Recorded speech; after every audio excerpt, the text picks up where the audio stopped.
जय हिंद दोस्त, मैं आपका दोस्त सवाजीत, अंतर्राष्ट्रीय player and physical boxing coach. दोस्त, आज हम रूस और यूक्रेन के बीच जो तनाव चल रहा है, जो युद्ध चल रहा है, उसके बीच भारत का क्या रणनीति है और भारत क्या करना चाह रहा है और इसके रिश्ते क्या रहे, जिन रिश्तों का आज इसको बेनिफिट मिल रहा है। और भारत को हमेशा अपने रिश्ते हमेशा इसी से तरीके से अच्छे बना के रखना चाहिए।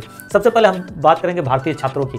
जो यूक्रेन में हमारे भारतीय छात्र फंसे हुए हैं, जहाँ पे रूस लगातार अटैक कर रही है, वहाँ पे भारतीय छात्रों को यूक्रेन और रूस वाले देख के उनके ऊपर अटैक नहीं कर रहे हैं, उनको सुरक्षित पहुँचाने का कार्य कर रहे हैं, अन्य राज्यों अन्य देशों में पहुँचा रहे हैं ताकि वहाँ से बच्चे सुरक्षित अपने देश के लिए निकल जाएं।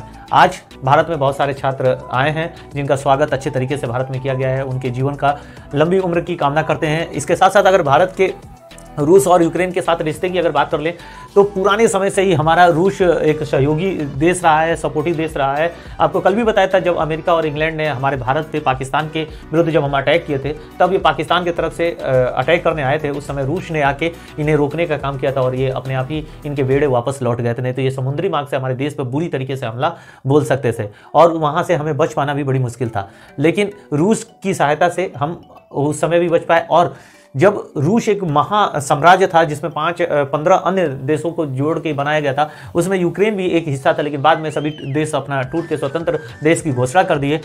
तो उन रिश्तों के कारण आज यूक्रेन से भी हमारा रिश्ता बहुत अच्छा है, मजबूत है। और उन रिश्तों का आज फ़ायदा हमारे भारतीय छात्र, भारतीय लोगों को मिल रहा है, जो कि रूस के माध्यम से यूक्रेन में जो अटैक हुआ है, वहाँ पे जो यूक्रेन है, वहाँ पे हमारे जो छात्र हैं वहाँ पे सुरक्षित हैं, बचे हुए हैं और उन्हें हम वापस ला रहे हैं। लेकिन भारतीय छात्र की आज दिन में मौत हो गई है युद्ध के दौरान, जो कि लगातार गोलीबारी चल रहे थे। गोलियाँ चलने से वो लाइन में खाना लेने के लिए गए थे और लाइन में लगे हुए थे, जिसके कारण उनको गोली लगी और उनका देहांत हो गया। इससे कहीं ना कहीं रूस को भी बहुत बड़ा झटका लगा है, यूक्रेन को भी झटका लगा है कि इससे कहीं भारत के रिश्ते हमारे खट्टे ना हो जाएँ। तो इन चीज़ों को हमेशा देखना चाहिए कि जहाँ किसी भी देश की बात हो, कोई भी देश का हो, वहाँ के अगर राष्ट्र की बात किया जाए तो वहाँ हमेशा छात्रों की सुरक्षा के लिए हमेशा हमें सोचना चाहिए और आगे आना भी चाहिए।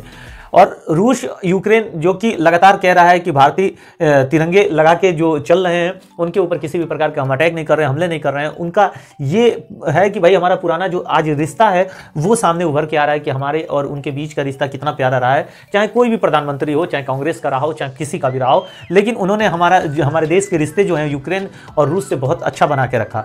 लेकिन अभी बीच में हमारा क्या हुआ, हम लोग अमेरिका की तरफ ज़्यादा तेज़ी से भागने लगे और हमारे देश के प्रधानमंत्री जी अमेरिका की तरफ ज़्यादा झुकने लगे थे। लेकिन हमें इस बात को नहीं भूलना चाहिए कि अमेरिका ने जिससे दोस्ती किया उसको बर्बाद कर दिया। आप इराक और ईरान का उदाहरण उठा के देख सकते हैं कि बुरी तरीके से इन दोनों को बर्बाद करके उनके जो तेल है उसको अपने यहाँ ले गया और उसका बेनिफिट उठाया। तो इसलिए हमेशा हमें अमेरिका के उच्च चालबाजी को समझना चाहिए, जो कि हमारे देश के विरुद्ध हमेशा करने की रणनीति लगाने की कोशिश करता है। इसके अलावा पुतिन जो इस समय यूक्रेन के साथ युद्ध कर रहे हैं, रियल ये युद्ध होता ही नहीं, यूक्रेन से युद्ध नहीं है।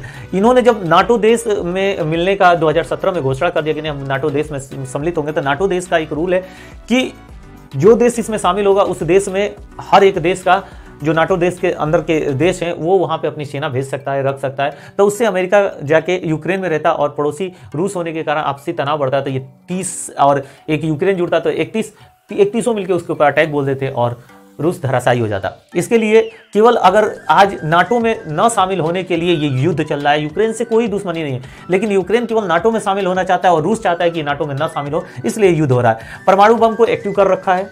आज अमेरिकी राष्ट्रपति ने जो हमारे हैं उनका दूतावास है, वहाँ से इस चीज़ को बताया गया कि जो परमाणु बम है इस समय पुतिन साहब रूस के एक्टिव कर रखे हैं, इसलिए हम भी अपने परमाणु बम को एक्टिव रखते हैं, क्योंकि उनका ऊपर किसी भी प्रकार का कोई भी भरोसा नहीं किया जा सकता है, कभी भी वो हमला कर सकते हैं। आज 65% जो अमेरिकी लोग हैं वो इस बात से डरे हुए हैं कि कभी भी परमाणु हमला उनके ऊपर हो सकता है। लेकिन आपको इसी बीच हम बताएं कि भारत की वायुसेना ने भारत के जो छात्र हैं उनको बाहर निकालने के लिए बहुत तेज़ी से आगे आई है और अपनी पूर्णतः वहाँ पे जाके यूक्रेन में अपनी भारतीय जो लोग हैं, छात्र हैं, उनको वापस लाने की बहुत अधिक एक पहल की है, बहुत अच्छा पहल किया है। एक आज हमें संदेश जाता है कि हमारे देश में भारतीय सरकारी कर्मचारियों के होने का क्या बेनिफिट है। आज कोई प्राइवेट सेक्टर नहीं है, वायु नहीं है जो कि इनको लाने के लिए तैयार हो, लेकिन भारतीय वायुसेना जो है उन्हें ले आने के लिए तत्पर है। जबकि आपको मालूम है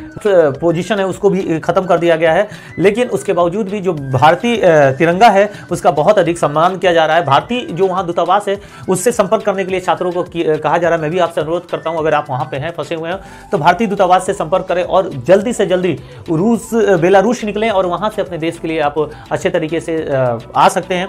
तिरंगा अपने साथ में रखें ताकि यूक्रेन की सेना को भी पता रहे और रूस की सेना को भी ये पता रहे कि ये भारतीय लोग हैं। हमारा रिश्ता हमेशा उनसे अच्छा रहा है और आगे भी हमारा रिश्ता हमेशा अच्छा बना रहेगा।